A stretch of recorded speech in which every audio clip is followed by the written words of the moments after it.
Last night after the event, I went back to the hotel and I read through some of the materials that we were provided, and I noticed that this morning there's another table full of materials.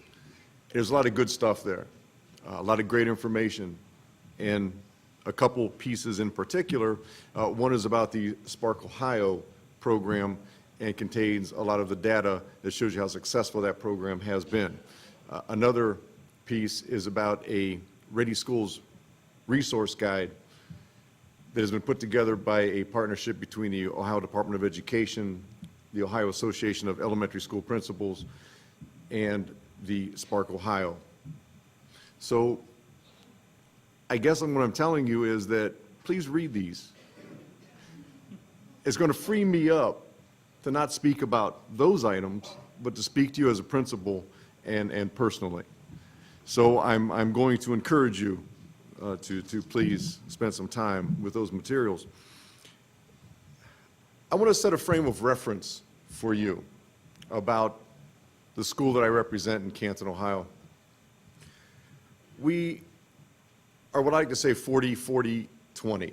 We are 40% African American, 40% white, and 20% mixed race. We have a racial achievement gap. We are about 89.3%, call it 90% if you want, poverty. We have a socioeconomic achievement gap. We serve approximately 16 to 17% of our student population as students with disabilities. We have a students with disabilities achievement gap. And the thing that strikes me, that I find most disturbing, is that our children are not born ready for school. Our children are born into an achievement gap. It begins at birth for them. The statistics don't show up until we do the testing later on, but it's there already. So I want you to hold that thought. And I'm going to sort of diverge here a moment. And with respect to our colleague from Florida, I would like you to envision, if you would, the jaw of an alligator. Stay with me on this.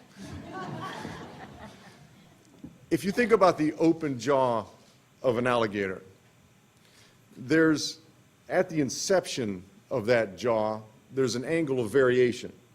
That angle does not change. And yet, as you move across and outward from that beginnings of that jaw, you notice the gap increases. Now, you all know where this is going. That's the achievement gap.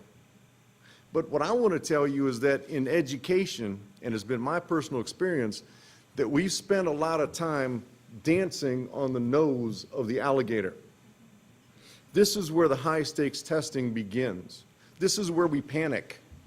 This is where we want to get results, so we stick energy and resources at that period in time. Sure, it may close the jaw a little bit, but it flatlines. The way to close this jaw and the physiology and mechanics of an alligator will tell you it's right here at the inception point where the lower and upper jaw comes together. Birth, early childhood education. That's where we have to put our resources. That's what I need at my school to be successful. So I'm selfish. This is why I'm selfish.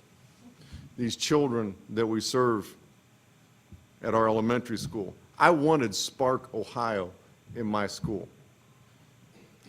And I'll tell you why I wanted Spark Ohio. Number one, they know what they're doing. They have great programming. Number two, they've been effective and they continue to be effective. And number three, quite simply, they can go where I can't. That's the key for me. I have no jurisdiction over 0 to 4. That's not my territory. I don't exist there. I don't have mechanisms in place to reach that population.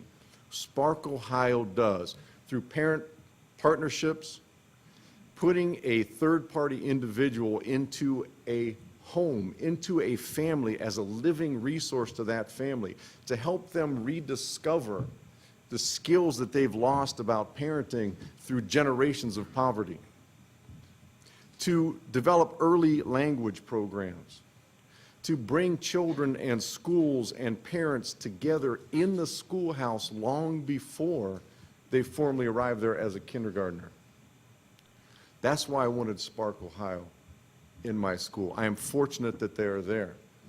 I am also fortunate that I've been able to be one of the pilot schools, the 8 pilot schools in Ohio, to pilot the Ready Schools, this new tributary that we're going down.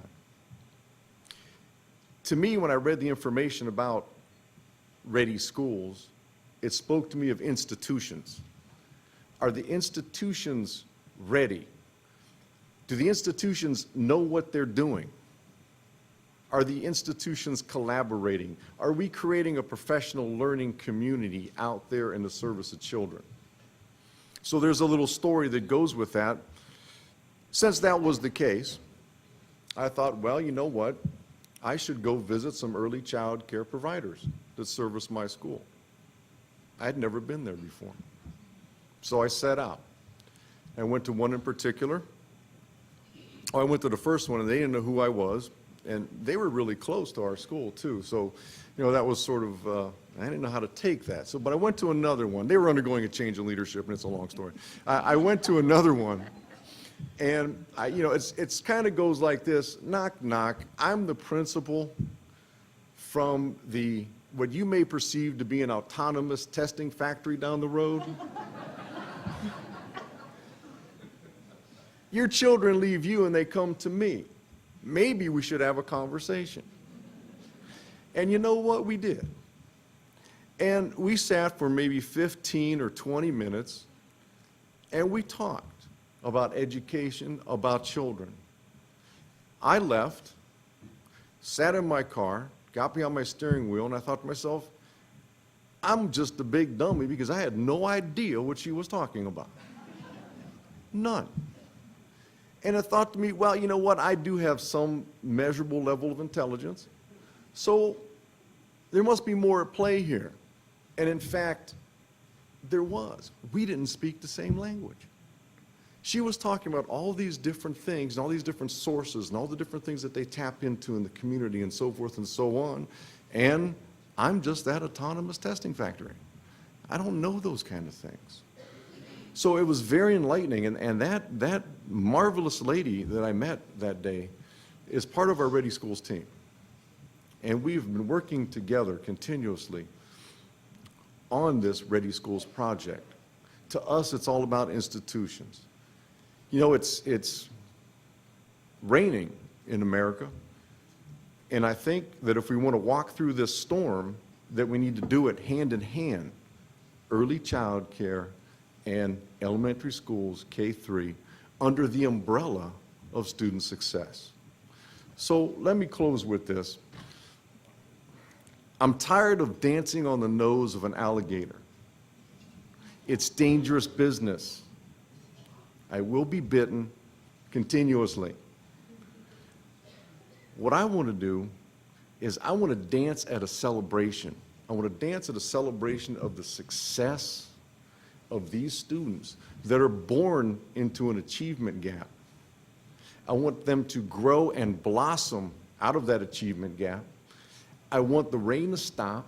I want their blossoms to soak in the sunshine. And that's what we should dance about. Thank you.